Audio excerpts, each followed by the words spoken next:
What's first? Oh yeah. So I thought we would do this. I thought we would do the midterm on Tuesday, March the 1st, okay? So that should give us enough time to get through. That should give us enough time to get through this current unit or chapter that we're in, and then we'll go into the midterm, okay? Now, the midterm, as you can see,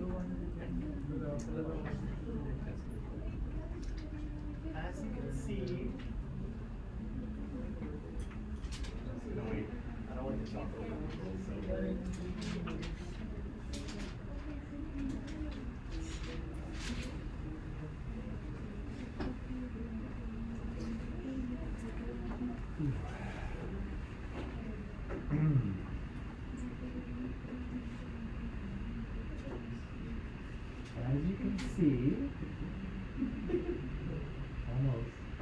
As you can see, basically what we're looking at here with the midterm is exactly what you've already written for me. So it's going to be the same format and the same feel as these quizzes.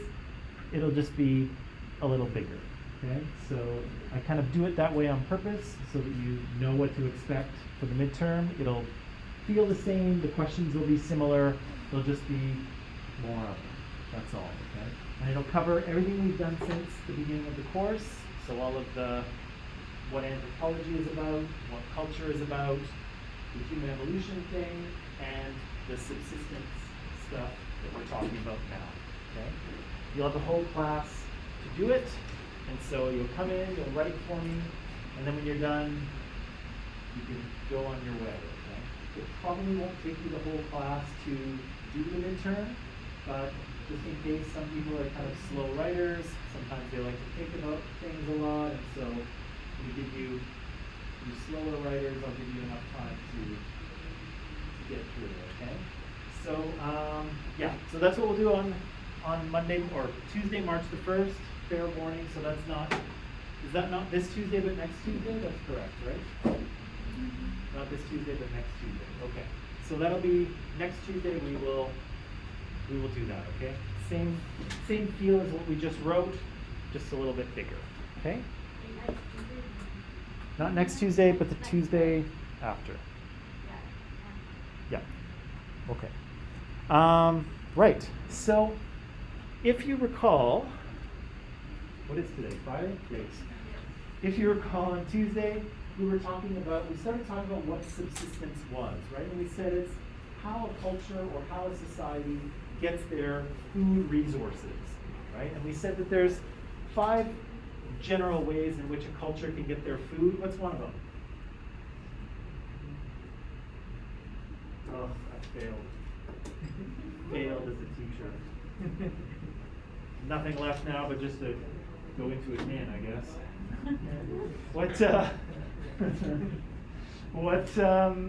Give me one subsistence strategy. How people get their food.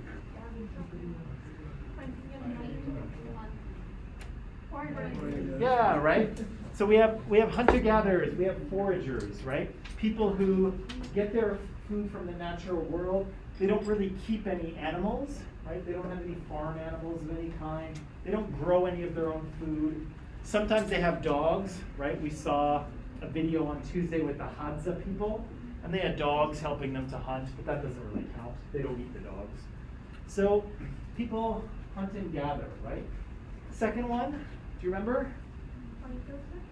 Yeah, horticulture or simple agriculture or swidden agriculture, right? These are people who are farming for their food.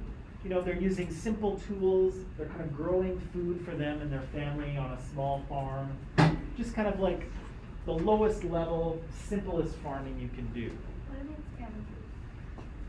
Scavengers are, I guess that's a subsistence strategy for some animals. Like a vulture, for instance, is a scavenger. Humans aren't and have never been exclusively scavengers, but they have scavenged, right? So they have gone around and collected meat from dead animals or their brains, right? But that wasn't their only food source. They were doing other things as well. So yes, sometimes humans or human ancestors have scavenged, but not purely, not like a vulture or whatever. What's the third one? I'll give you a hint. Bah, bah, bah. Domestication of animals. There's another word for that, but what's? Pastoralism. Pastoralism, yeah. So some people keep herds of animals, and that's how they make their living, right? Sometimes sheep, like I was badly imitating. Sometimes reindeer, like we saw in not your inner fish, in The Perfect Runner, right? Naomi Thompson went to Siberia and hung out with those reindeer herders, and they had herds of reindeer. Sometimes it's camels, sometimes it's cows, sometimes it's goats, sometimes it's a mix of things. But some people purely make their living off just keeping animals. What's the fourth one? Intensive agriculture, right? Where you farm kind of the same field over and over again for a long time. This is kind of fun. Nobody's online right now, so I don't have to sit in front of the computer and I can walk around. It's much more fun. And the fifth way?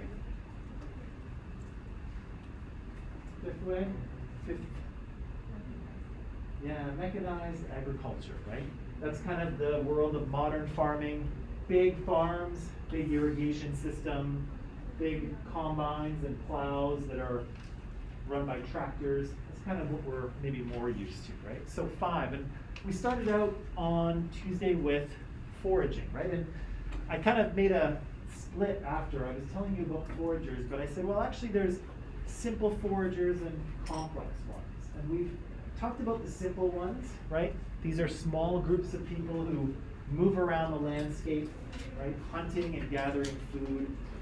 They tend not to be specifically targeting certain foods. They kind of just see what's around, right? And the video on Tuesday did kind of I think a good job of showing us that, right? Those Hadza men went out and they kind of just found whatever they found, right? And it was kind of a weird mix, right? There was a bat and a mongoose and a baby kudu and what?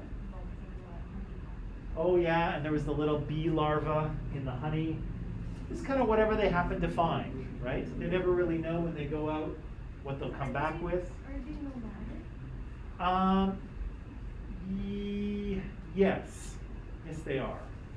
Yes, they are. I guess I kind of think, when you say nomadic, I kind of think about people, crossing long distances. But really, it's not so much that. It's just that they're constantly on the move. And they don't, we saw in the video there was a very simple hut that they sleep in. And they just kind of make those very quickly. They stay there 2 or 3 nights. And then they're off and they move on, right? So they don't really have a home base. They don't really have a village that they live in all the time. They're constantly moving around. And they might come back to the same place eventually, but yeah, they're nomadic. They move around quite a bit. We said that, they don't really store any food.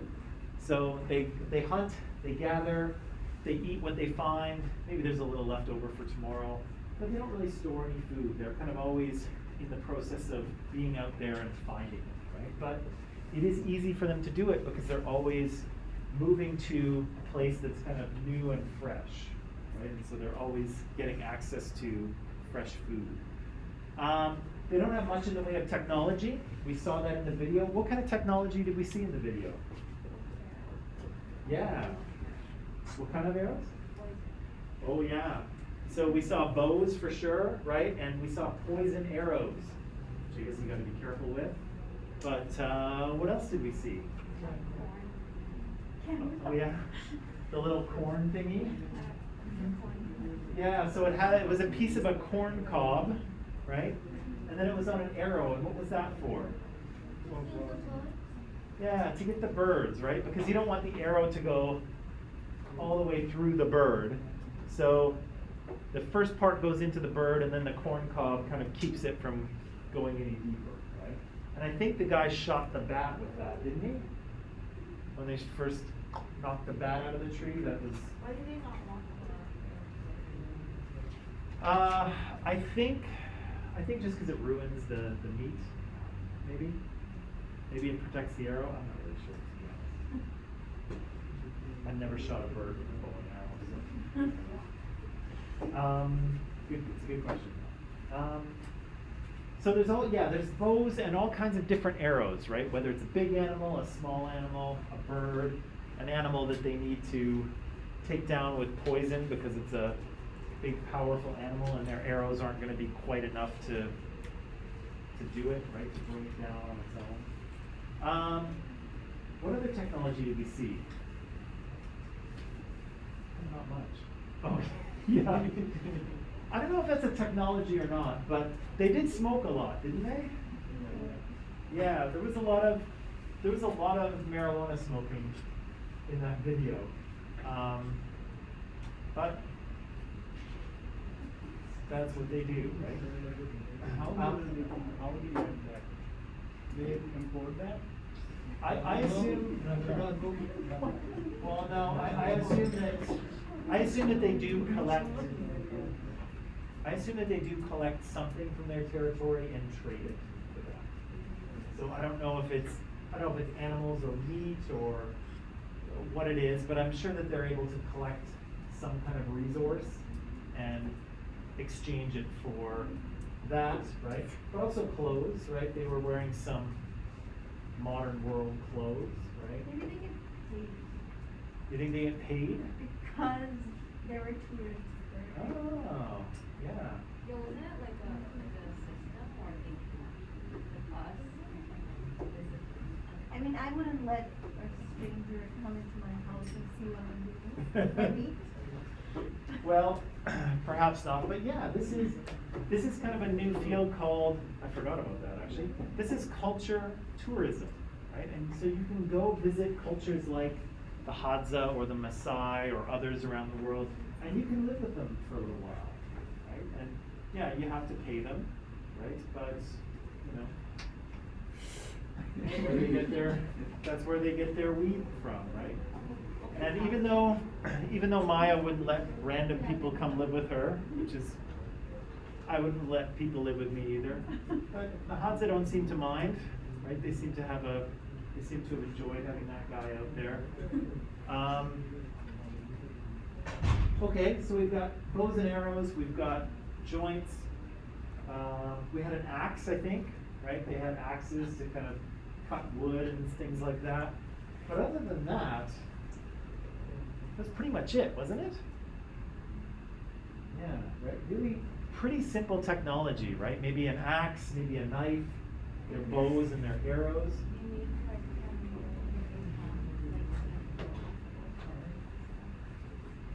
Oh yeah, they were wearing skins, right? And were there any necklaces? I forget. No, but they were using some skins. They were wearing them, and probably traditionally that's all they would have worn, right? Just their traditional skins. So pretty simple technology, a pretty simple way of moving around and collecting food. But again, even though their subsistence strategy is simple, their culture, of course, is very complex, and there's a lot of knowledge that goes into it, right? And the guy who was hosting the video, he kind of said, these guys are out here hunting, and he's like, they can hear things I can't hear, and they see things I don't see. Like, oh, there's a broken twig, that means an animal came through here, and they know which one it is. And these guys have a huge wealth of knowledge to live in their. Years and years of practice.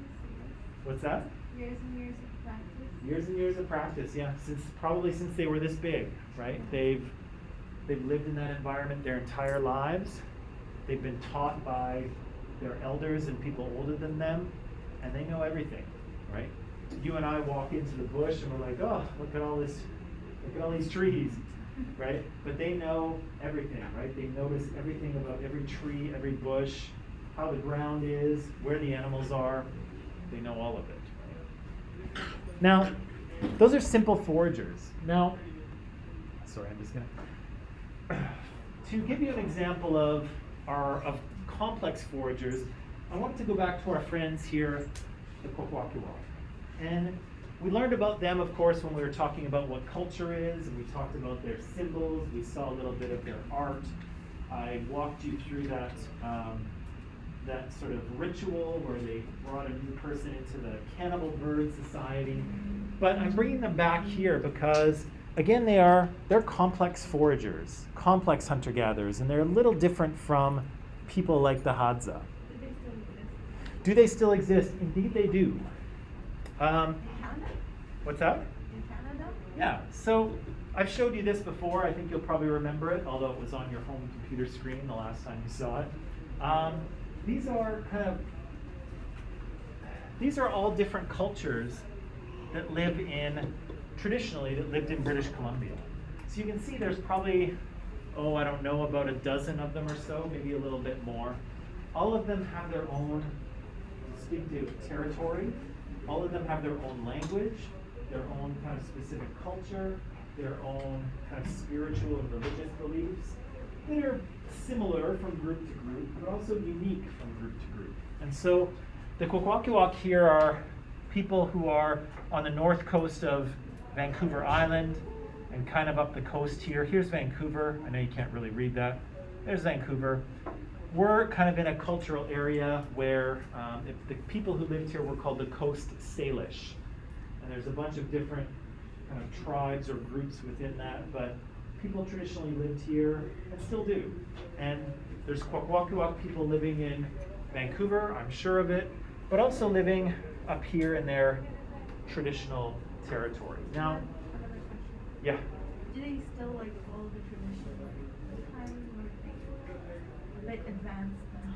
Well, this is the thing, is that there's kind of a long and complicated history of Indigenous people in Canada, and I don't know how much you know about it, and I don't know how much time I have to tell you about it. But the past few hundred years here in Canada have meant kind of the destruction of Indigenous culture or First Nations culture here in Canada. And so many of those peoples are trying to kind of like regain and rebuild their culture.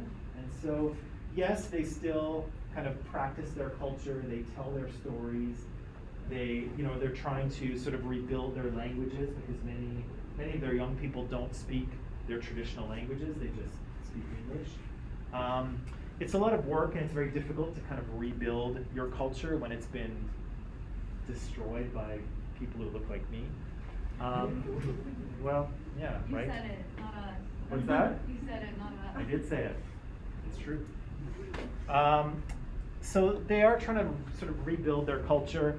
They do live in the modern world like us, right? They do wear clothes like us and drive cars and things like that. But they also, if they're living up there in their traditional territory, they're going out hunting and fishing and gathering, but they're probably buying food from Save-On Foods as well, right? They're kind of living in the modern world, but still kind of connecting to their culture, right? So not quite like the Hadza, who are still out in the bush living traditionally, except for maybe the marijuana. Kwakwaka'wakw and other Indigenous people in British Columbia and in Canada are living in the modern world with us, but are trying to stay connected to their culture as best they can. So traditionally, so we saw them here. This is a picture I showed you. Where's the picture I want to show you? Yeah, so traditionally, Kwakwaka'wakw people as complex hunter-gatherers would live in really fancy villages like this, usually in the winter. I've got some other pictures for you too. Yeah, so here's a picture from British Columbia, kind of in the late 1800s or the very early 1900s, I'm not sure exactly. And you can see big difference from the Hadza, right? The Hadza were putting some grass over a tree and saying, okay, here's where I'm gonna sleep tonight. These things are really big cedar houses, right? And you can see there's a man standing out front, so you can see how big they are. Each one will house multiple families. And so they're quite big, right? And look at all this technology they have too. They've built a big seawall, they have stairs, they have all these canoes. There's totem poles sticking out the front. I've showed you this picture before too, which is a little easier to see.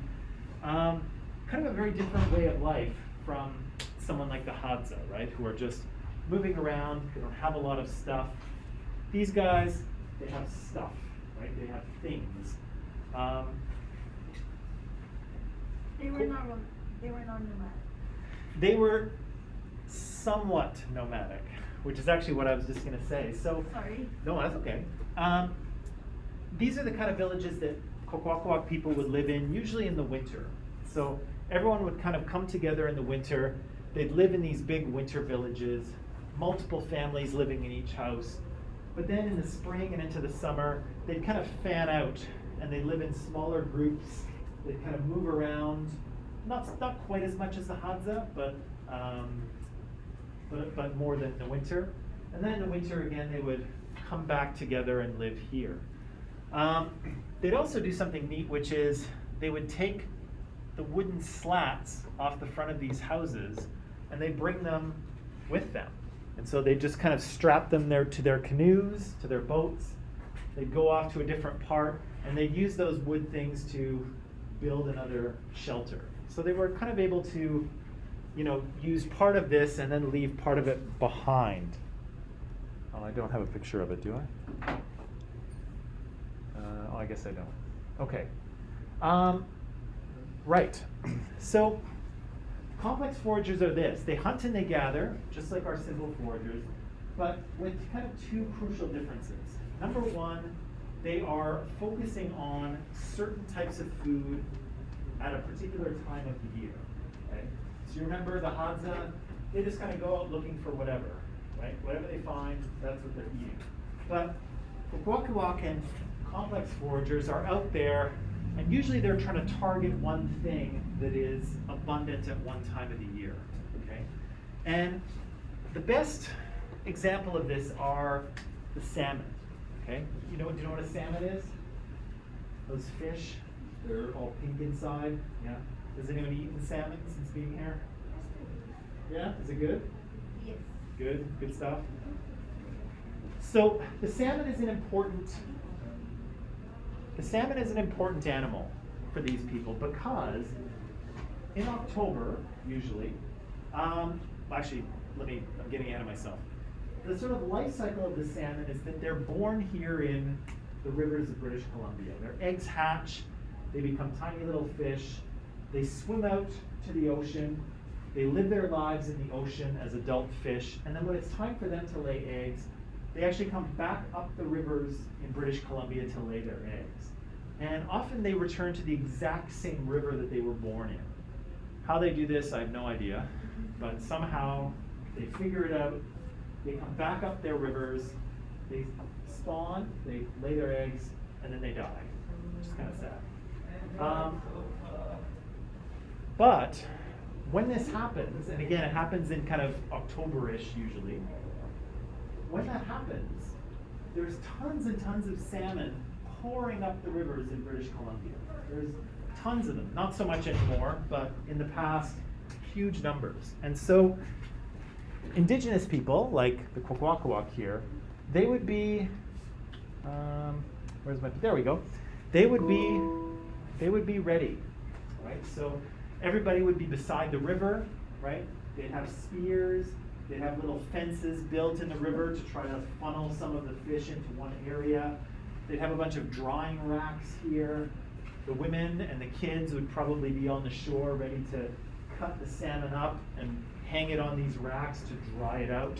Because once they dry it, they're going to store it away for the winter. And we talked about that a little bit earlier, right?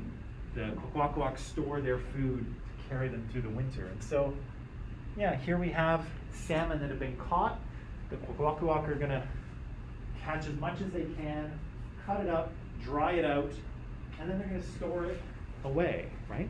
And they're going to do this with, not just with salmon, but with other types of food as well. These little guys here are called, technically they're eulachon. I think they're about this big. But they're kind of more commonly called candlefish. And they're called candlefish because when you dry them out, they're really, really oily. They are so oily that in fact you can dry them out and light them on fire. They're really oily.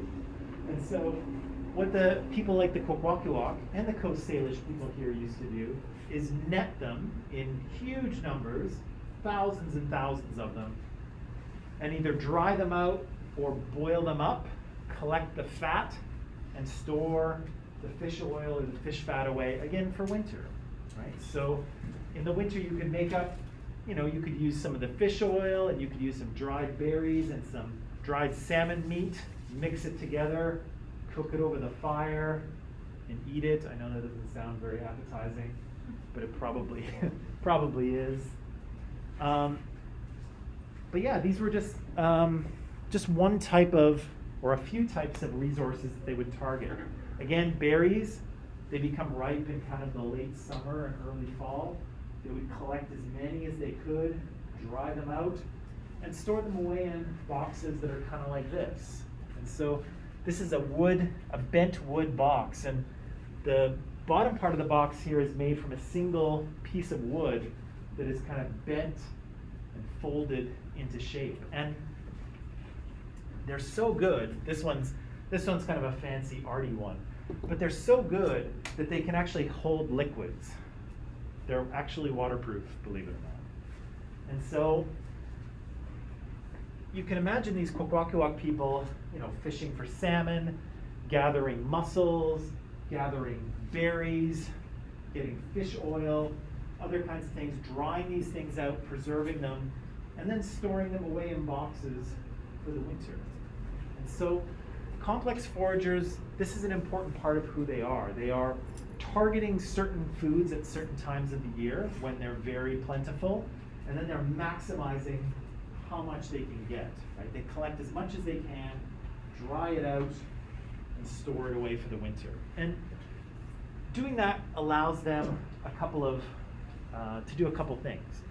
Number one, it allows them to live in larger numbers, right? Because the environment can really only support so many people, but if you're going to store your food, it's going to allow you to stay in one place for longer, right? So in the winter, when they're living in those big villages, they can all live together for most of the winter in larger numbers because they have enough food stored away. Right? And so that's something that the Hadza can't do.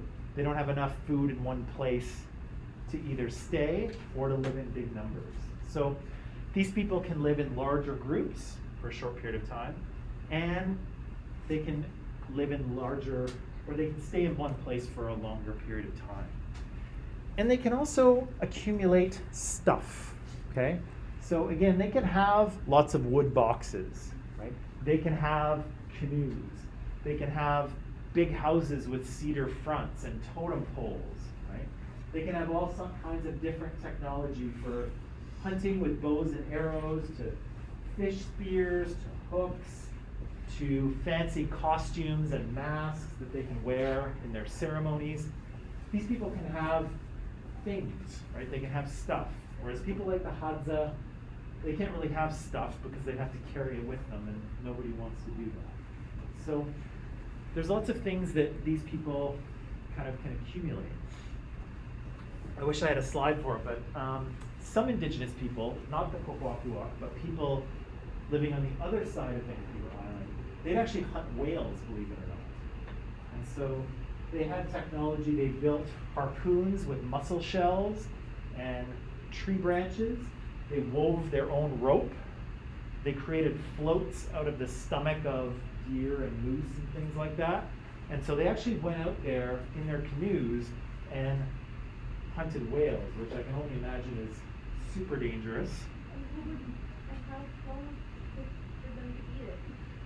Well, probably quite a while, right? But think about it, right? How much food would you bring back to the community if you came back with an entire whale, right? So, Probably a year.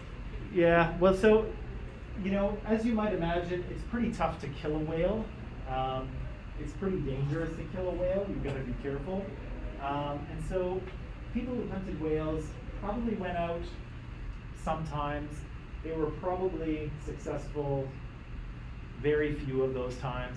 But, you know, the few times that you are successful, yeah, you've got all kinds of meat and fat and bone and it's just a huge amount of food and resource. Yeah. Their primary food source was bison, right? The people in central Canada, yes, it would have been, but there wasn't really any bison over here.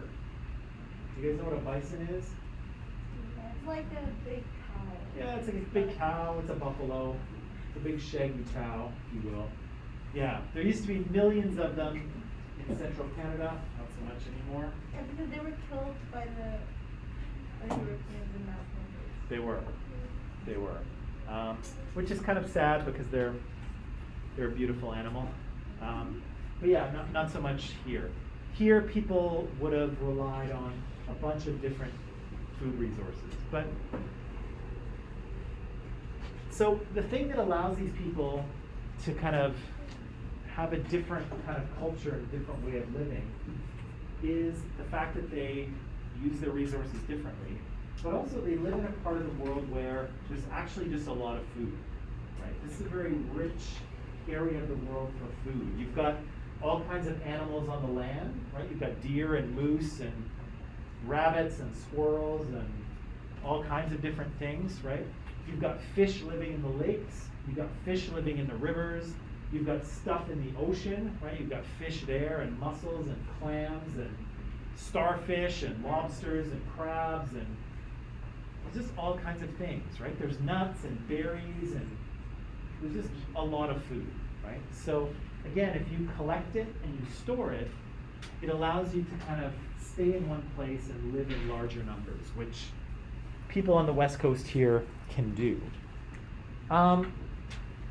The other thing that it also creates is sometimes differences in status, right? So we said that simple foragers kind of didn't have big social hierarchies. So everybody was pretty much equal. You know, we treated people differently because they were men or women, or if they were older or younger, or maybe if they were really good at something. But everyone was pretty much the same. Everyone was pretty much equal. But here, with complex foragers, we see society has a bit of a hierarchy. There are chiefs, right? There are people who have more power than others. Some of those chiefs are hereditary, right? So I'm the chief because my dad was the chief and his dad was the chief before him, right? So I inherit this position of chief. Right? Some of these cultures actually had slaves. So they captured people from other indigenous groups and they held them and got them to do work for them. Again, we're not talking about, you know, the Atlantic slave trade here, but they did keep slaves within their communities as well. So simple foragers tend to all be mostly equal. Complex foragers have some status differences. Some people have more respect and status and power than others do. Yeah, they store their food. They have more tools, more stuff. They focus on gathering specific resources at specific times of the year. They have more long-term villages, and they have goods that they accumulate, right? Sometimes for practical purposes, sometimes for status or for prestige. Okay? So these are not necessarily that the culture is more complicated, but their subsistence strategy is more complicated, and it allows them to do different things. Okay. Now, oh yeah. So today, as we see, there's very few foragers left. And so if you went around looking, you would probably only find that, you know, we've got foragers kind of in the northern part of Canada, maybe in a few spots in Africa and South America. In the Australian outback, there's people that are still hunting and gathering. But they've pretty much been pushed to the edges. They've kind of been pushed to the margins because people with a different subsistence strategy, farming, have kind of pushed these people out of the way, right? And so hunter-gatherers have had to try to make a living in smaller and smaller areas, and eventually they kind of disappear, or they kind of they give up and they have to start farming like everyone else. But I do want to talk about that sort of transition because it's not hard to see how people might give up hunting and gathering once they've been pushed to the very edge of their territory and they can't make a living. But what about the first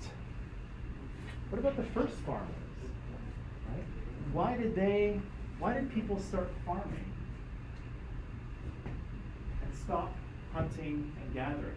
Especially when hunting and gathering had been successful for hundreds of thousands of years. Right? Our species is 350,000 years old, and we only started farming about 10 or 12,000 years ago. And some of us never started farming, right? The Kwakwaka'wakw people here, they never farmed. They were hunters and gatherers all the way until Europeans came here and kind of took over the place. They never switched to agriculture. So it was kind of an innovation that some people switched to, but really only very recently in our history did they do that. It's easier to farm. Well, we'll find out. We'll find out if it's easier or not. I mean, of course, it takes a lot of time and effort, but it's easier to like farm than killing animals. Well, we'll see. And killing whales. Killing a whale is a lot of work, I imagine. And who would want to? They're majestic creatures, aren't they? Exactly. Before we get into this question, I wanted to talk a little bit about our critical thinking skills. And so, if you've been in my class before, you might have heard this spiel, but it's okay. It's never a bad idea to have a refresher. Who's heard the term critical thinking before? Who would say they know what it is? What does it mean to think critically? What does it mean, Sabrina?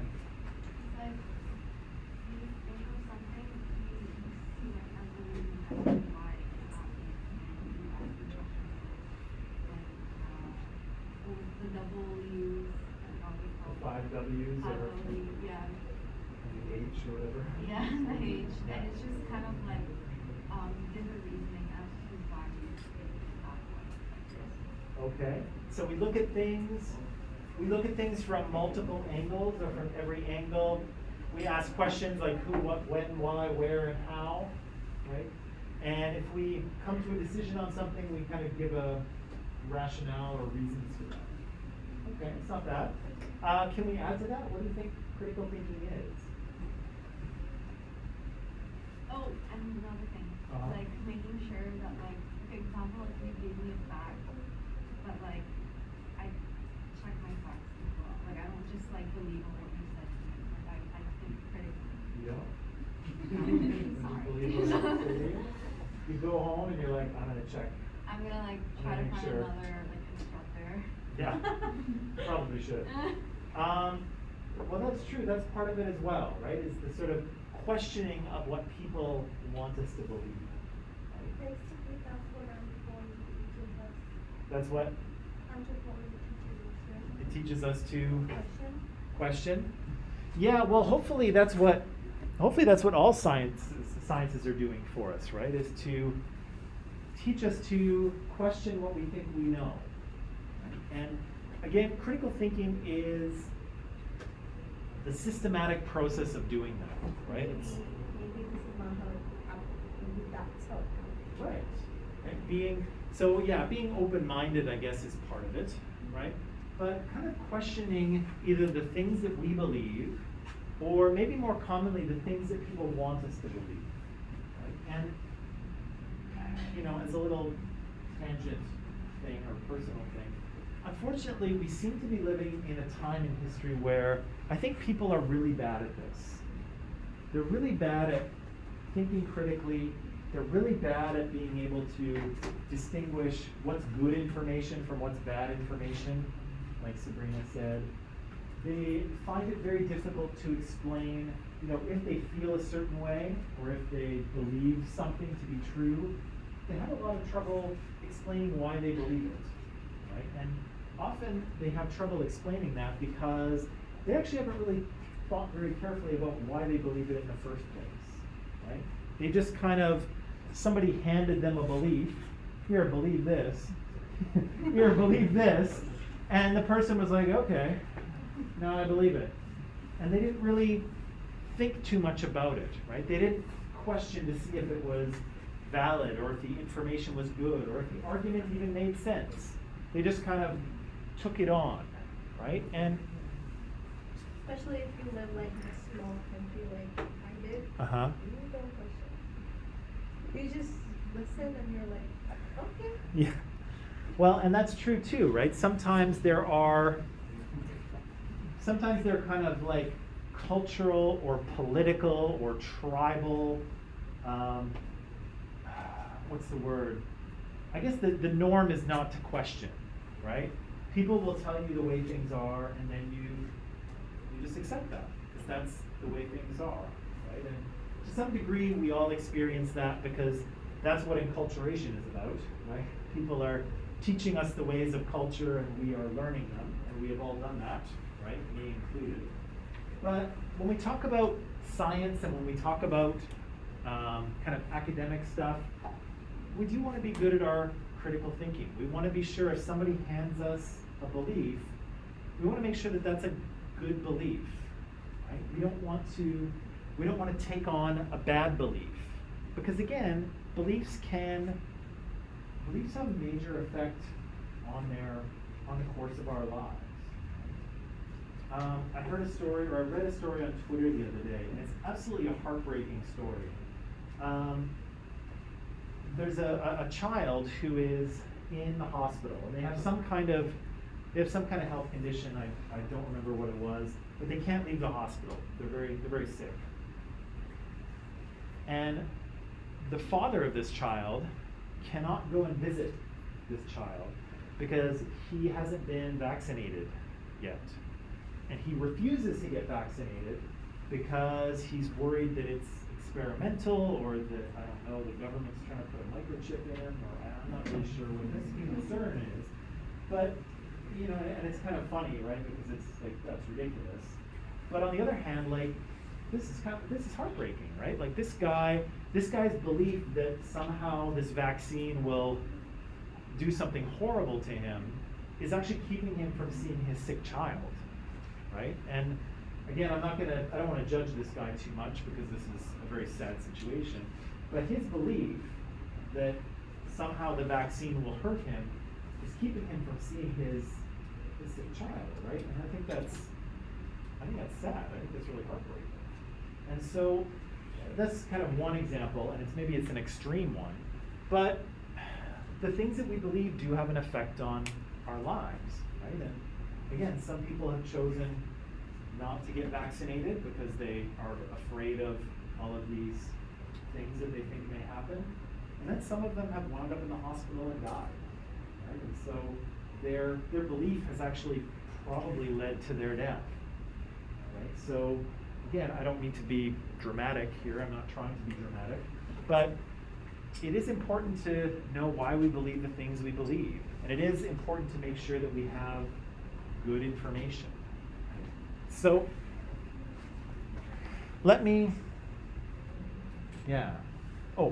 one more thing I'll say here. This is an important skill, even if you put aside all the life and death situations that you might be in.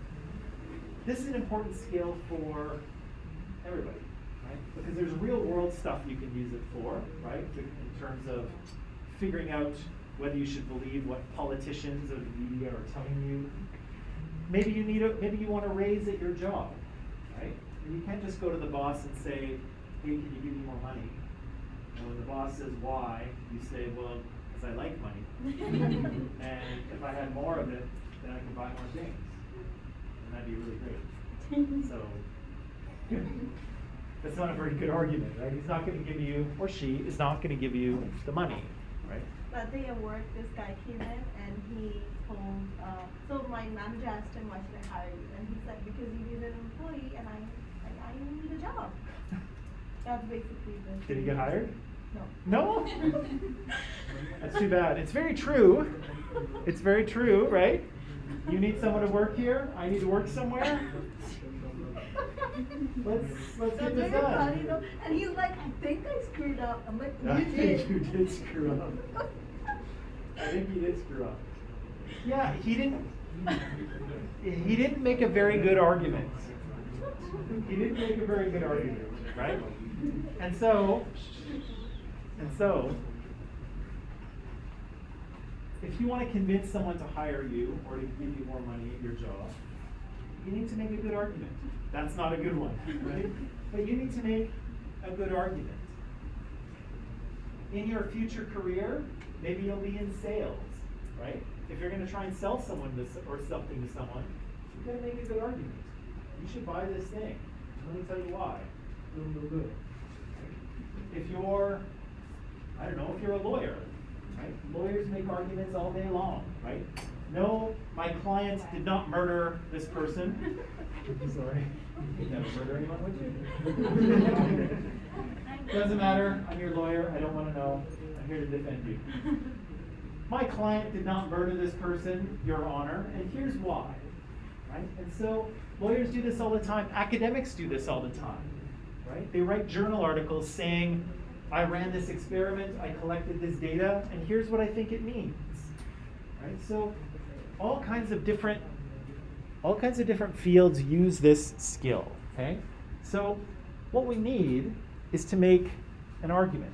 Not an argument like you have with your parents, your siblings, your friends. Not that argument. But kind of a set of statements that goes together to convince someone to believe something. Okay? So an argument has a conclusion. It has something that we want someone to believe, the main thing. And then the argument has premises, right? It has supporting reasons why you should believe that. Okay? If there's no premises, then you just have an opinion. The best flavor of ice cream is chocolate. It's not an argument.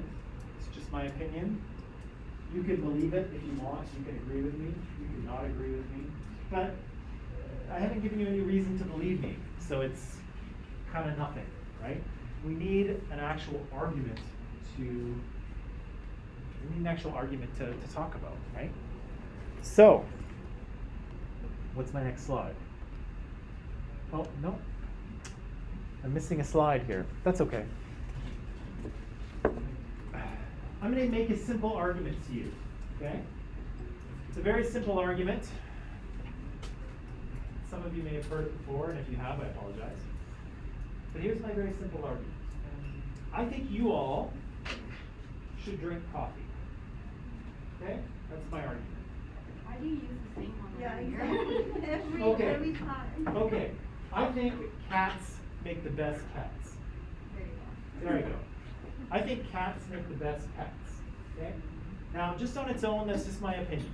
Okay? You don't have to believe it. You may agree with me. Yeah. You may not. But that's all it is. But that's my conclusion. I think cats make the best pets. Now, here's the magic question. As good critical thinkers, you should ask me, Mike, why should I believe that? Why should I believe what you tell me? Why should I believe cats make the best pets? Now I have to provide you with some premises, and I have to give you some reasons. So I'm going to give you 3 reasons why you should believe that. Number 1, they are very loving. They're very sweet and loving animals. Okay? Now some of you may balk at that, but I'm going to say it. Okay? Sweet and loving animals. Sit there and they Oh, not you need to really. feed them, and Okay. they're just lazy. Okay, hang on. Let me make my arguments here. Not really. I wish they were lazy. They are sweet and loving animals. Okay. My second premise is that they're very inexpensive to care for. Okay? To feed, to take care of. They're inexpensive creatures. Okay? And my third premise is that unlike a dog, you don't have to take them out 7 or 8 times a day to go to the bathroom. They'll use their litter box, and so you don't have to keep going outside, or if you're not home because you're at school, you don't have to keep running home to take the dog out. They kind of take care of themselves. You don't have to take them out all the time. Okay?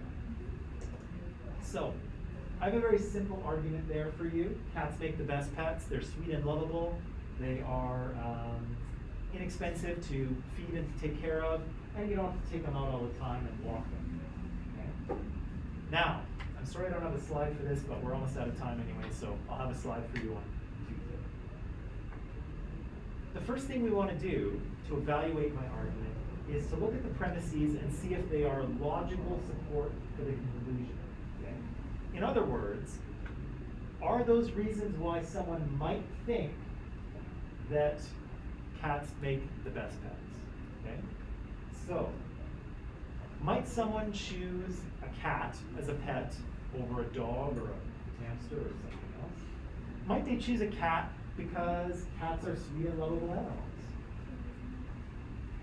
Never mind if it's true or not, but would they do that?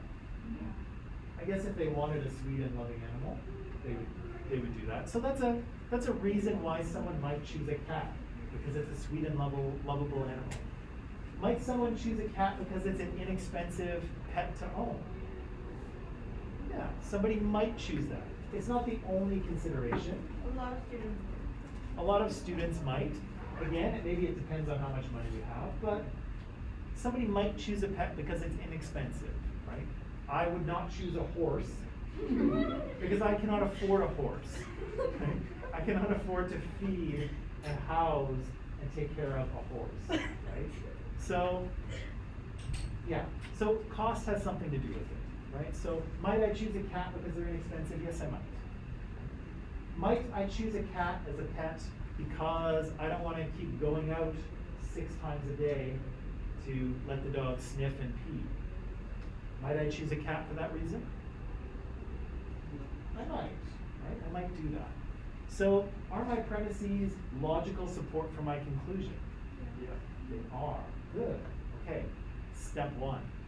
Step 2, we have to figure out if my premises are actually true. If I have an argument with premises that aren't true, it's not a very good argument, is it? So, my first premise is cats are sweet and lovable animals. Is that true? It is true? Yeah. Is it true? Subjective? No, actually, Depends on the cat? it's just that people don't own cats, they don't know how they are. They kind of react on how others portray cats. Okay. So it depends on the cat. And the people who are treating it? It depends on the person, right? Some cats are not very friendly until they get around the right person, and then they're very friendly, right? So sometimes it's the cat, sometimes it's the person, the combination. Is this generally true? Yeah. Is it kind of 50-50? Mostly true?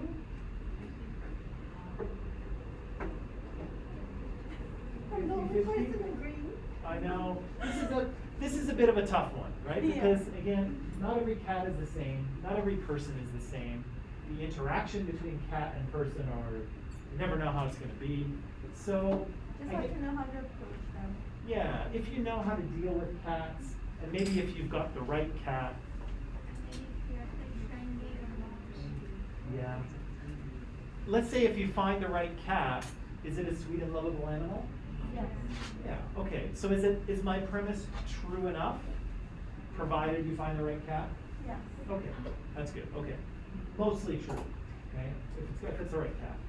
I said that cats are inexpensive to feed. Is that true and take care of? That is true? Yes. Yeah, I think so. Are they cheaper than dogs? Yes. Probably, unless you have like one of those really small, one of those little dogs. As long as you don't have one of those, maybe. But if you have any kind of regular sized dog, they're gonna eat more, right? So, is my second premise true? Okay, premise is true, that's good. My third premise was that you don't have to take the cat out 100 times a day so it pees outside. Is that true? Yes. And you don't have to walk them. And you don't have to walk them either. Okay, so is that one true? Yeah. Okay, so I know you get Nancy. I'm gonna let you go in 3 minutes, I promise. So, I have an argument with 3 premises. They are all logical support for the conclusion.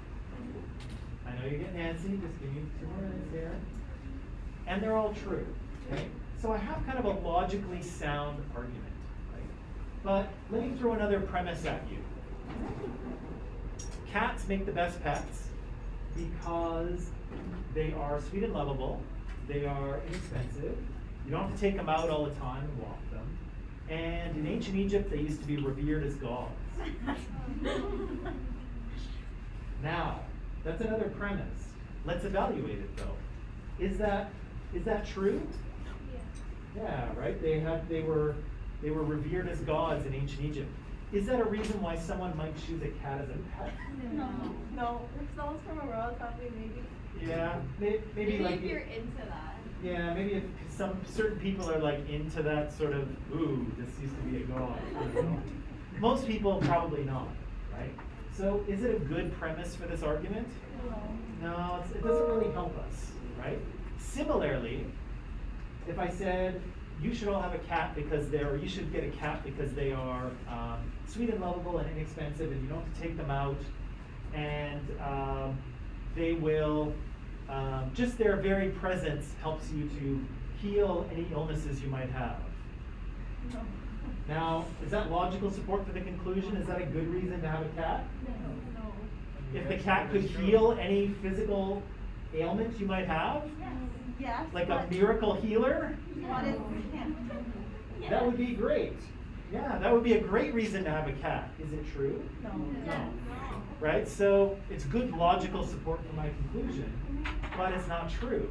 So does it help my argument? It can help you fight depression if you find a companion. That is true, right? Maybe it's good for depression or anxiety. But, so I've assembled a very simple argument here, right? We've looked at the premises, they all logically support the conclusion, and they're all true, right? Now, of course, there's reasons why you might not want to buy my argument. What's one reason why you might say, okay, Mike, you have a good argument here, but I'm still not choosing a cat? Why might you say that? I don't have time to take care of it. No time, right? Too busy, no time for a pet, period, not getting a cat, right? Some cats I'm pet friendly. Fair? Yeah, maybe you don't even like animals, right? Maybe you're not pet friendly at all, I'm not right? responsible enough to take care of them. Yeah, maybe you feel like I'm not responsible. I'll forget to feed the cat will die, or it will feast on me while I'm sleeping, right? You can be allergic. You could be allergic to cats, right? Your Sorry to partner your doesn't phone. allow cats, or Your, I don't know. yeah, your apartment may not allow pets, or it might not allow cats. Our cats can sometimes be feisty. Sure. I can ruin my furniture. They could ruin your furniture. They could. They can. They do. They do. So, this is a quick example. We'll come back to this on Tuesday. But again, remember, this is how we try to convince people of our beliefs, or this is how we evaluate things people want us to believe. The magic question is always, why should I believe that? If people can't tell you, then all you have is their opinion. And that's not worth anything. Sorry. Everybody can have their opinions.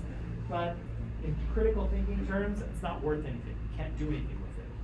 Second, if they give you an argument, you can evaluate it. And if they don't have premises that are logical support, and they can't show you that they're true, then you got a problem, right? You have an argument that doesn't stand up. And you don't have a good reason to believe what they're trying to tell you. But even if they do have a good argument, I had a good argument, even if they do have a good argument, there's still reasons why you might reject it, right? I didn't talk anything about allergies. I didn't talk about furniture. I didn't talk about time, or did you even want a pet in the first place? Or, are you a responsible owner, pet owner? I didn't talk about any of that stuff. So it was a good argument, but it was kind of limited, right? I didn't really talk about everything. And sometimes that happens with arguments too. Sometimes people make an argument, but they leave some of it out, right? They leave out important parts, either on purpose or sometimes by accident. So we'll deal with this a little more on Tuesday. I have something for you to read, and I'm going to want you to find 2 arguments in this paper, because there are 2. Okay? But we'll review this on Tuesday, but until then, you can pack it up. Have a really nice weekend. Relax as much as you can. And I'll see you Tuesday, okay? Wait.